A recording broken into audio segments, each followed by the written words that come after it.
students, it's Mrs. Flett. Today I am super excited to show you how to make homemade French baguettes. This is one of my favorite labs to do at school, as is it the students, because it's homemade bread. Something that doesn't require any crazy ingredients, but it is so good fresh out of the oven. So let's get started and I will show you the process. All right, before we get started with the process, I do want to talk a little bit about our leavening agent that we are using today. Our baguettes are considered a yeast bread item, which means we are using yeast as the leavening agent. This is what is going to help your dough rise, which is an essential part of this recipe. So at the store, you might see a jar like this. This would be good if you do a lot of baking at home and you want to make lots of yeast bread recipes. If you don't do a lot of baking and just want to try out a couple recipes, then you can buy a strip of 3 packets. I've already used one of them on here. So it's just a smaller quantity and a little bit cheaper if you're only going to use it a few times. So we've got these to use for our bread today. And then if you have a thermometer, you're going to want to have that handy, because whenever you are using yeast, you have to be very cautious of the temperature of the liquid you're using. For our recipe, we are using water, and it has to be right around 110 to 115 degrees for the yeast to work.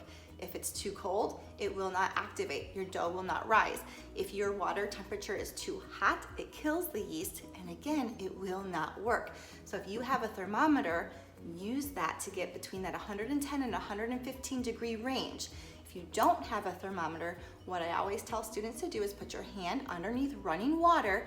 Your water should not be so hot that you have to pull your hand out, that it's burning you, but it should be very warm. So almost that borderline point right before it gets too hot is where your temperature would be good for using yeast if you don't have a thermometer. So again, just very, very warm, not so hot that it burns you. Okay, so I wanted to put that in here so that you know right away this is going to be one of the main ingredients in our bread, and so having the right temperature is really going to make or break the rest of your recipe. So let's get started with the rest of our ingredients. The first ingredient I am measuring out is flour. When you measure flour, make sure that you are gently scooping it into a dry measuring cup. Scoop it in until it's heaping, and then use a straight edge to level it off. We are going to be using a medium-sized mixing bowl.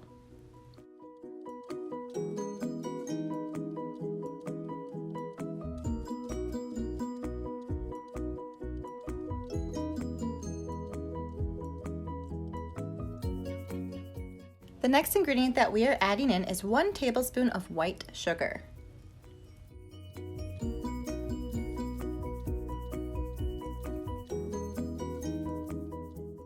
Now I am using measuring spoons to measure out the active dry yeast. Now use a whisk or a wooden spoon to stir the dry ingredients together. The next ingredient is 1 cup of warm water. Use a thermometer if you have one. You want your temperature to be between 110 and 115 degrees. When you have it at the right temp, add it in with your dry ingredients. Now I'm using a wooden spoon to stir these ingredients together. Your dough will start to get thick, so it's a good idea to use a wooden spoon and not a wire whisk. Next, sprinkle some flour onto a clean cutting board or a clean counter. Make sure your hands are washed, and it is time to knead the dough. The process of kneading the dough is pushing down with the heels of your hands, turning the dough, folding it, and repeating. So you'll follow the repetition of turn, fold, press, turn, fold, press. You will be kneading the dough for 5 to 8 minutes at this step. It is important to help your dough rise properly.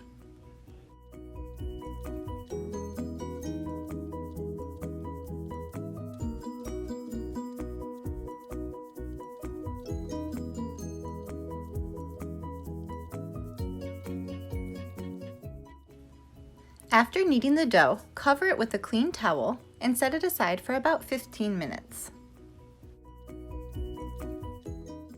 Now measure out the salt and sprinkle it on top of the dough. You are going to be kneading the dough once more, but this time only for a few minutes to incorporate the salt. Follow the same process of pressing, turning, folding, and repeating.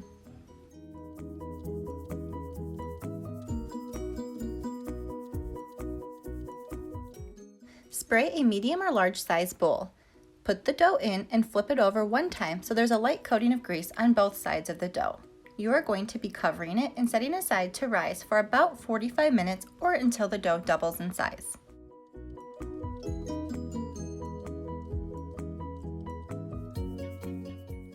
After the dough has risen, make a fist and punch down the dough to release any air pockets. Then you are going to be dividing the dough into 2 pieces because you will be making 2 loaves of bread.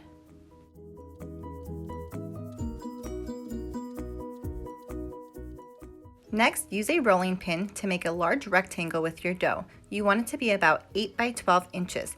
Then start to roll it up from the long side. When it's rolled, pinch together the seams where it comes together, and then you will be repeating this process with your other section of dough.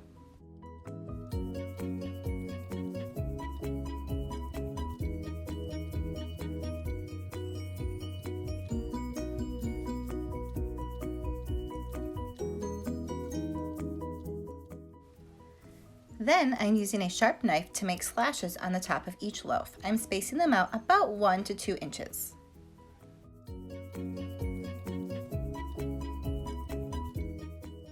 Lightly spray a clean cookie sheet to place the loaves on. Cover them and let them rise for 30 to 40 more minutes before baking.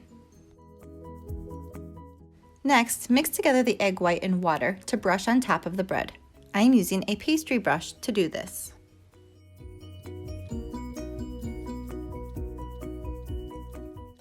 After the loaves have risen again, you are now ready to bake in a preheated oven until golden brown.